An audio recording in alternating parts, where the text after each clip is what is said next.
Desperately trying to get the perfect life for him and his newly beloved wife, Thomas is sent to sign a deed with the great Count Orlok. But unfortunately, this particular count has more to him than meets the eye, starting off a chain of events that will alter the course of not only his and his wife's life, but many others around them. Film fans of YouTube, hello and welcome back to the channel. I am Josh, Movie Apprentice. We are here. It is 2025, and it is time for me to finally talk about Nosferatu, which finally got its UK release on New Year's Day. It's annoying to wait for this movie, but also great for us because it's meant that the year has started on an absolute high note. Directed by Robert Eggers, this is the fourth film of his after The Witch, The Lighthouse, and The Northman. He has done it again, folks. I did not realize it was possible to be physically attracted to a movie, but Nosferatu just ticked all the boxes. Let's begin with just the visuals in this movie. The visuals are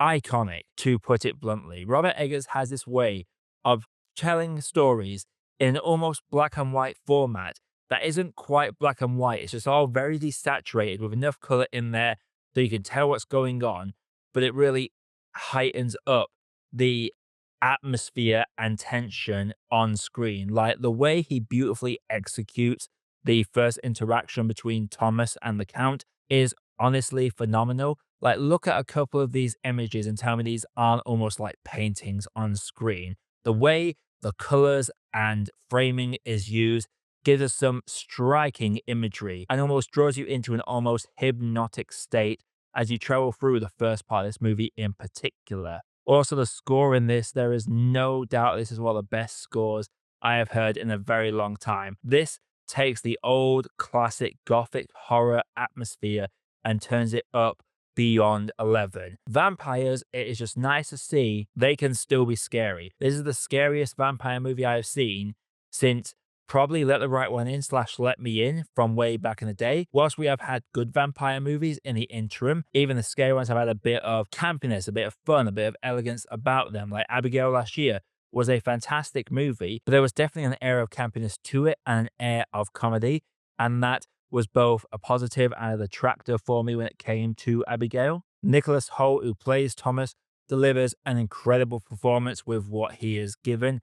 He has one chance to strut his stuff on screen, and he takes it with both hands and feet as he genuinely displays a vision of just pure terror at this entity in front of him. But the real standout of this film for me, it's Lily Rose Depp. The pure physicality of her performance and the way this performance could have easily been seen as comedic or over the top or a little bit too much.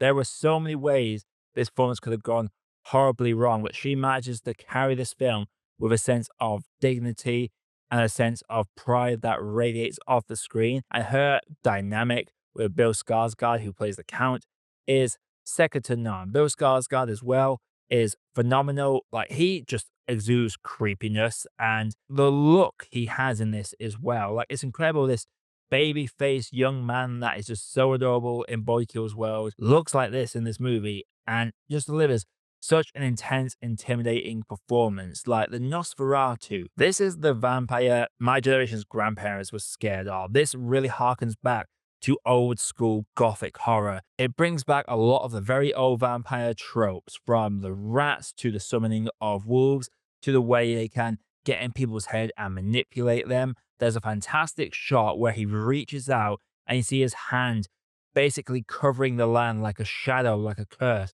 like something that is permanently haunting all these people that begin to go through so much hardship. And yes, I'm not going to forget the man of the moment, Willem Dafoe. He is brilliant in this. He is just going through such a great period in his career. If he does not get a legacy Oscar win at some point, there is honestly no justice in the world. He is brilliant in this and is the only man that is worthy of the privilege to name drop the title in this movie. The old school English that all the characters use, it's very pleasing to the ears. Their interactions when they're discussing stuff casually or even fully arguing, the politeness and gentlemanly manner and the words they use to express their opinions and thoughts, it made this a very engrossing movie. Like, bundling up these fantastic performances, some picturesque cinematography, a chilling sound design with a great score to boot. Nosferatu for me is just one hell of a movie. Like, this film is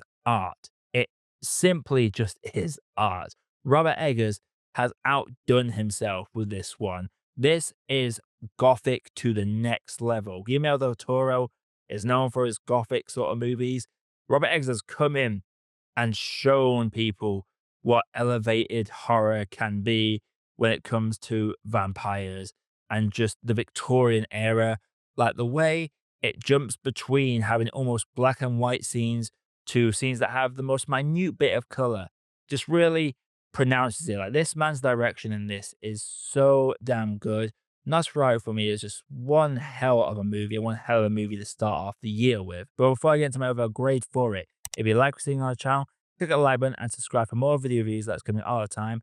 But without further ado, let's get into the grade and my final thoughts. Nosferatu is just something to behold. It is genuinely a must-see piece of cinema that I implore everyone to go out and watch if you haven't had a chance to see it quite yet.